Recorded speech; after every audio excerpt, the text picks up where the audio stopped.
Bonjour, ici Shakib de Master Trading Group et je vous souhaite la bienvenue dans cette vidéo qui sera portée sur une mise à jour du Q2, c'est-à-dire du trimestre en question. Et on va voir qu'est-ce qu'il a fait ce trimestre et quelles sont les projections pour les prochaines semaines, voire les prochains mois.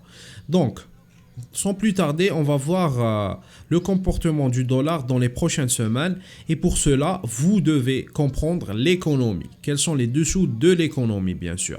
Donc, avant de commencer, j'aimerais juste vous dire que pour les gens qui disent sur l'inflation, qui parlent d'inflation sans cesse, ils n'ont rien compris à l'économie, ok? Ils font que rapporter ce qu'ils entendent et ce qu'ils lisent sur Bloomberg ou sur des sites, je ne sais pas, sites spécialisés sur la finance.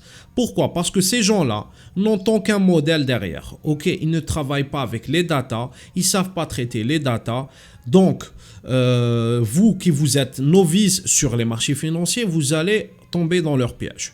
Ok, le piège de l'inflation. Pourquoi c'est un piège? Parce qu'on est en train de recouvrir un effet de base qui a été fourni ou qui a été mis par la crise du coronavirus. On a bloqué l'économie d'une manière délibérée. On a fermé ce qu'on appelle un lockdown économique, ce qui a fait chuter et stopper toute la chaîne de distribution. Vous comprenez, supply chain.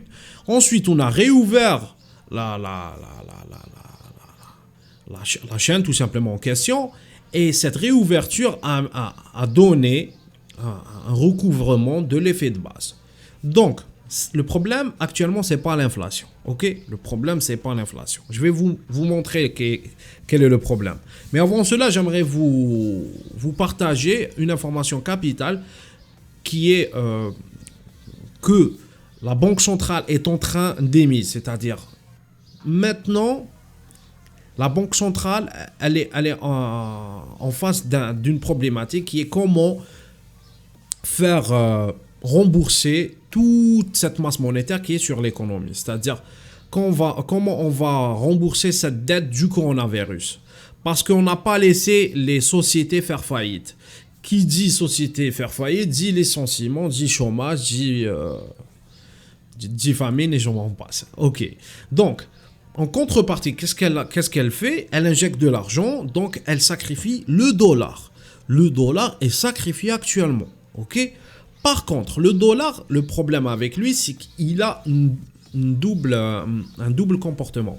Il y a le dollar à l'intérieur, dollar à l'intérieur des États-Unis, il y a le dollar vis-à-vis de l'extérieur. C'est-à-dire, pourquoi? Parce que toute l'économie internationale, la finance mondiale, se base sur le moyen qui est le dollar. Donc, dans le dernier rapport qui est sorti de avril, pas le rapport du dot plot, c'est le deuxième, parce qu'il y a deux rapports, émis par les banques centraux, c'est-à-dire par les présidents des banques centrales américaines, qui sont de l'ordre de 12. Ils ont dit que l'inflation est momentanée et elle recouvre son effet de base. Le problème, c'est pas l'inflation, le problème, c'est l'emploi qui ne veut pas redémarrer. C'est-à-dire, on a recouvert le taux de chômage, mais le taux de chômage reste à des niveaux très élevés. C'est-à-dire, imaginons que avant Covid, on avait 1000 personnes qui travaillaient dans l'économie. Actuellement, on n'a que 800-700. Et ça dérange. Ça dérange la Banque centrale. Donc, elle essaye de désamorcer cette situation. Je le répète, le problème, c'est pas l'inflation. Le problème, c'est l'emploi. Ok. Maintenant, imaginez-vous que vous avez contracté un prêt. Contracté un prêt, tout simplement. Et ce prêt-là est de l'ordre de 100 dollars. 100 dollars. Vous allez le rendre ou le rembourser dans 2 ans, 3 ans. Quel est le but autant que tel d'un prêteur? Eh bien, c'est très simple. Vous avez besoin que l'inflation augmente. Pourquoi? Parce que tant que l'inflation augmente, tant que la valeur de la monnaie diminue, donc la valeur de votre prêt diminue. Donc, vous allez rendre de l'argent facilement. Et le contraire est vérifiable aussi. Le contraire, c'est que quand je vous prête, par exemple, moi je suis une institution, je vous prête 100 dollars, mon but, mon souhait, c'est que l'inflation diminue pour que votre prêt me rapporte de l'argent. Donc vous allez me dire, est-ce qu'on va sacrifier les prêteurs ou les débiteurs ou les créanciers? Pas tout simplement, c'est les créanciers. Pourquoi? Parce que les créanciers, c'est l'État. Parce que c'est l'État qui injecte de l'argent. Et les débiteurs, c'est les ménages, c'est les corporates, c'est-à-dire les sociétés. Donc vous, imaginons que vous avez prêté à 5% et vous faites une croissance de 10%. Vous avez gagné de l'argent. Mais imaginons que vous avez gagné de l'argent, c'est 10%, avec une vitesse qui est l'inflation. Donc, tout simplement, la Fed a pour but de laisser l'inflation parce que c'est un fuel, c'est de l'huile. C'est quelque chose qui, on va dire, un lubrifiant pour faciliter l'économie. Malgré que les gens créent au loup, que l'inflation est à des niveaux historiques, mais c'est l'effet de base. Donc, il faut que vous refassiez la vidéo. Il faut que vous re-entendez ce que j'ai dit. On sacrifie le dollar. Mais vous allez me dire, on le sacrifie vis-à-vis de qui? Eh bien, vis-à-vis à d'autres monnaies, qui n'est pas l'euro. C'est les monnaies asiatiques. Ça veut dire quoi? Ça veut dire cet été, tout simplement, ou dans les prochains mois, prochaines années, vous allez beaucoup voir des Asiatiques qui débarquent en Europe. Pourquoi? Parce qu'ils ont... leur niveau de vie a augmenté. Ok? Donc, sans plus tarder, on va rentrer au Matrix. On va voir, je vais commencer, ça c'est le code, non, je vais commencer avec l'ondoscore. Regardez, l'ondoscore c'est quoi? C'est le scoring du modèle. Je vous ai dit, quelqu'un qui n'a pas de modèle, qui ne vous présente pas un modèle, c'est un faker. Ok? C'est un faux trader qui ne sait pas ce qu'il fait. Donc c'est un modèle qui est, regardez, corrélé avec le S&P 500 de l'ordre de 0,59%, c'est-à-dire 60% de corrélation. Et on est en top de cycle. C'est ça le problème. On est en top de cycle. Ça veut dire, on peut voir une récession dans Q3. Hein. Je peux lancer. Hein. Je peux voir une récession en Q3. Récession S&P 500 qui nous donne un moins 40 ou je ne sais pas combien. Et le problème, c'est que ça va toucher tout le marché. Donc, regardez l'ASM. L'ASM, le dernier ASM, il est à last reading. On est à combien? Je ne sais pas là. Attendez. Ah, il est là, ok. Très bien. Donc, last reading. On est last reading 60,7. La dernière lecture, on est à 64,7. Plutôt, on était à 64 et on est à 60,7. Donc, slowing this month, c'est-à-dire on a décéléré, tout simplement. Ok, on a décéléré. L'économie commence à décélérer. Ok. Donc, regardez les niveaux qui sont très élevés ici. 1, 2, 3, 4, 5, 6, 7. On est à des niveaux très élevés. Pourquoi? Parce qu'on a fait un lockdown, ce que je vous ai raconté sous peu. Donc, ce lockdown qui a aidé l'économie à atteindre ce niveau. Donc, en réalité, si on n'a pas eu ce lockdown, on sera ici. Hein. On sera au-dessus de la moyenne, c'est-à-dire en contraction. Ça, c'est le S&P. Regardez. Non, le S&P, ça, c'est de l'ASM. C'est un indicateur avancé. L'UMCA last scoring expansion. C'est-à-dire, les gens recouvrent regardez. On a recouvert la consommation. Les gens commencent à consommer. Il n'y a pas de problème. OK? Donc, expansion, regardez. Growing faster this month. C'est-à-dire, on a accéléré. Les gens payent. C'est normal. La vaccination, et j'en suis. C'est-à-dire, les commerces qui réouvrent. On est en début d'été, période estivale. On consomme. Il n'y a pas de souci. L'inflation... On va voir l'inflation. L'inflation, que tout le monde est en train de créer au loup, que ce n'est pas le réel problème. Regardez, l'inflation est à des niveaux historiques. Hein. Last reading, c'est le 1,4. Le 1,4, c'est avril. Donc, on est à 0,7%. Inflation. Above the historical average. C'est-à-dire, on est en dessous de la moyenne. La moyenne historique. La moyenne historique, elle est de 0,28%. Regardez, on est entre 0,77%, c'est-à-dire on est entre 1 et 2 standard deviation, c'est-à-dire on est très étiré. Ok, le marché est très étiré par l'inflation. Donc, le problème, c'est que après le recouvrement de l'effet de base, qu'est-ce qu'on va avoir comme inflation? C'est-à-dire, il faut surveiller et attendre l'inflation de juin. Ouais, juin, ça sera déterminant pour l'inflation et pour l'économie. Juin, si on recouvre pas ces niveaux, c'est-à-dire si on revient pas ici au niveau de l'inflation, et là, on peut parler d'inflation, on peut parler de hausse de taux d'intérêt. Mais maintenant, on peut pas. Ok? C'est encore très tôt. Pas très tôt, mais on est en juin. Parce que moi, je fais cette vidéo le 31 mai. C'est-à-dire demain, c'est le 1er juin. Donc, il faut attendre. Déjà, mai, juin, on va commencer à voir. Ok? À voir ce qui va se passer. Donc, c'était ça le problème. Enfin, pas le faux problème. Maintenant, on va voir le vrai problème. Le vrai problème, c'est le NFP. Le NFP, c'est quoi? C'est Non-Farm Payroll. C'est-à-dire les embauches hors agriculture. Regardez la moyenne. La moyenne est ici. On est descendu. Mais on n'arrive pas à recouvrir la moyenne. C'est ça ce qui dérange la Fed actuellement. C'est ça le vrai problème actuellement. L'enjeu, c'est de recouvrir le NFP et employment, c'est-à-dire le taux de chômage à sa moyenne. Le NFP ne veut pas. Hein. C'est ça le problème. Il ne veut pas. On ne veut pas, c'est-à-dire, regardez. On n'arrive pas, c'est pas on ne veut pas. On n'arrive pas à recouvrir l'effet de base. Last reading 0,2%. Elle est inflationniste, mais on est encore loin. On est dans ces niveaux-là. On est ici. Il faut qu'on revienne dans ces averages. Et je vais vous montrer autre chose. Attendez, labor. Regardez. Le problème est ici. C'est-à-dire 6% de l'inflation en mars. La Fed l'attendait au-dessus de 6%, c'est-à-dire 5, 4. Et là, paf, qu'est-ce qu'elle a fait? Le taux de chômage, il a fait 6,1. Il a augmenté. Et cette augmentation, on a fait peur. Okay? C'est pour ça qu'on a vu le dollar qui commence à augmenter, le dollar. Ok?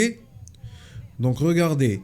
Ça, c'est le continuing jobless claim, c'est-à-dire les gens qui demandent des aides qui augmentent. Regardez. Il a augmenté le continuing jobs claims. Il n'est pas resté baissier. La tendance s'est reversée un petit peu. Unemployment augmente. Ça, le problème. Donc ça, vous comprenez, il faut surveiller ces mois-ci. Donc, sans plus tarder, on va voir le dollar, ce qu'il a fait. Le dollar est ici, le soleil. Regardez, ça c'est weekly, hein? Ça c'est weekly. Dollar est baissier. Ok? Mais il a buté dans ces zones. On dirait que cette zone, il y a de fortes chances qu'il va se renverser. Ok?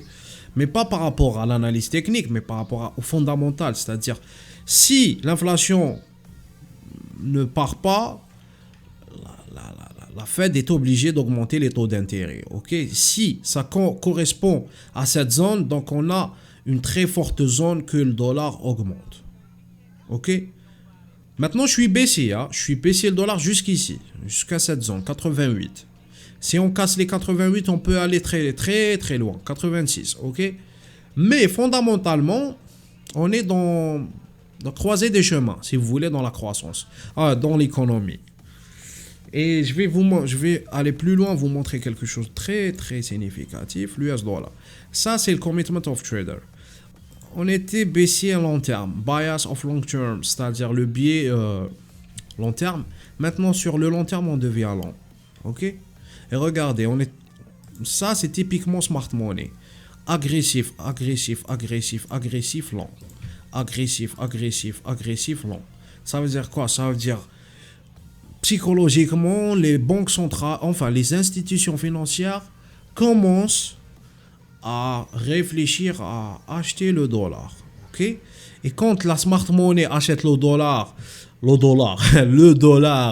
dans, eh ben, ils veulent qu'ils l'achètent pas cher, c'est-à-dire le solde. Ils vont faire le solde, ok? Donc, on est vraiment dans la croisée des chemins, ok? Pour tous les traders qui sont en train de me suivre là et mes étudiants, il faut faire gaffe face au dollar, ok? On va rentrer en juin, on va terminer le Q2. Q3 s'annonce très très délicat, ok? Donc, je vais encore parler du Bitcoin, ok? C'est la première fois que je vais parler du Bitcoin. Le Bitcoin, mes chers amis, il faut savoir que... Bitcoin, attendez, je vais ramener le chart du Bitcoin. BTC. BTC Futures, hein? Ok, il faut savoir que... Il y a beaucoup de novices qui ne savent pas que le Bitcoin est dans un marché centralisé. Et là, ça change toute la donne, ok? Regardez ici. Ici, ça correspond avec l'introduction de la smart money, ok? La smart money, c'est quoi la smart money? C'est les institutionnels. Et quand les institutionnels rentrent, ils ne vont pas acheter à ce prix-là, à 60 000. Ils vont faire le solde, ok? Ils vont le dumper ou le pumper, je ne sais pas. Ils vont le faire descendre jusqu'à des niveaux achetables. Et vous, en tant que trader, vous devez déterminer ces niveaux statistiquement, pas avec l'analyse technique. L'analyse technique, c'est pour les débutants. C'est comme quelqu'un qui, je ne sais pas, qui commence à apprendre une nouvelle discipline telle que la guitare. Ok, je travaille ma guitare, je suis novice, je fais n'importe quoi. J'utilise l'analyse technique. Head and shoulders, double bottom, double top. Ok, c'est easy. C'est très facile. C'est pour ça que vous perdez votre argent. Mais par contre, les professionnels travaillent avec ce qu'on appelle d'études statistiques, le bias. Regardez, ici c'est le Bitcoin. Le Bitcoin sur le long terme, le biais long terme est baissier. Ok? Ça c'est le biais. Regardez le biais. Short, short, long, short, long. Ici, avec ce que je sens et je prédis statistiquement qu'ils vont continuer à faire baisser le Bitcoin. Ça veut dire quoi? Ça veut dire tout achat sur le Bitcoin est un signe pour le vendre, ok? Ils vont chercher, ils vont vous, je sais pas, c'est pas de la manipulation, c'est l'auction market theory. C'est-à-dire le prix, il va être déséquilibré pour qu'il trouve sa fair value, ok? Son prix, sa valeur. Parce qu'il y a une différence entre la valeur et le prix. C'est ça le problème, c'est une autre information très utile pour vous. La valeur, c'est la zone d'entendement entre les acheteurs et les vendeurs. C'est-à-dire, par exemple, moi, je vends le Bitcoin, j'achète le Bitcoin à 35 000. Donc, 35 000, c'est la valeur. C'est-à-dire, les acheteurs et les vendeurs sont mis d'accord pour acheter et vendre le Bitcoin à ce niveau-là. Le prix, c'est quoi? C'est quand le prix de 35 000 casse les 35 000. Et il va accélérer pour chercher sa valeur. C'est ça le prix. Ok? Donc, le Bitcoin, c'était juste pour vous donner conseil que, regardez, c'est tout rouge, il est shortable. On n'a pas encore trouvé sa valeur, le Bitcoin. Et je pressens qu'il va redescendre à des niveaux jusqu'à 16 000, jusqu'à 15 000. Ok? C'est pas normal. C'est pas normal que le Bitcoin est aussi cher que la première économie mondiale, qui est le S&P 500. On a compris que c'est un outil de spéculation, mais pour moi, quand la smart money rentre, ils vont l'acheter, c'est clair, mais ils vont descendre. Okay? Ils vont descendre pour acheter. Donc, j'espère que vous avez compris des choses ici. Ok? J'espère que vous avez su comprendre les nuances de l'économie. Donc, le problème n'est pas l'inflation, le problème c'est l'emploi. Ok? Il faut être attentif à l'inflation par rapport au mai, juin, juillet. On va voir qu'est-ce qu'elle va faire l'inflation. Si elle va rester dans des niveaux historiquement élevés par rapport à sa moyenne, là on peut parler d'inflation. Mais là on est en train de recouvrir l'effet de base. Donc, l'or, acheteur, Bitcoin, vendeur, dollar, vendeur 2 semaines. Ok, 2 semaines, 3 semaines. Mais je pressens que le dollar va augmenter. Ok, si le dollar va augmenter, tous les actifs, que ce soit des actions, que ce soit l'indice, que ce soit des options, soit ce que vous voulez, ça va impacter le marché.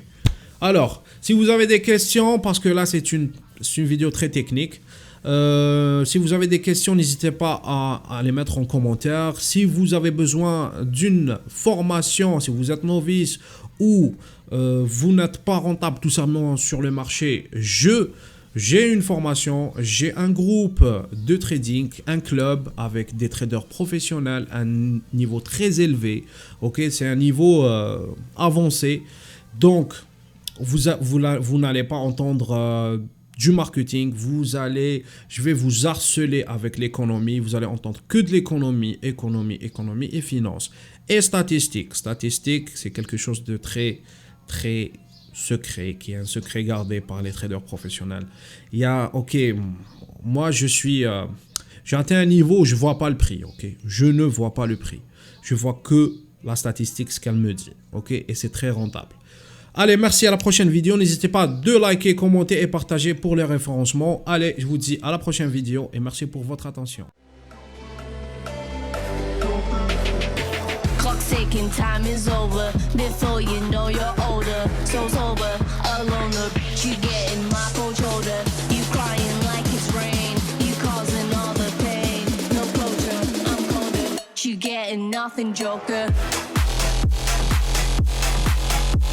Down.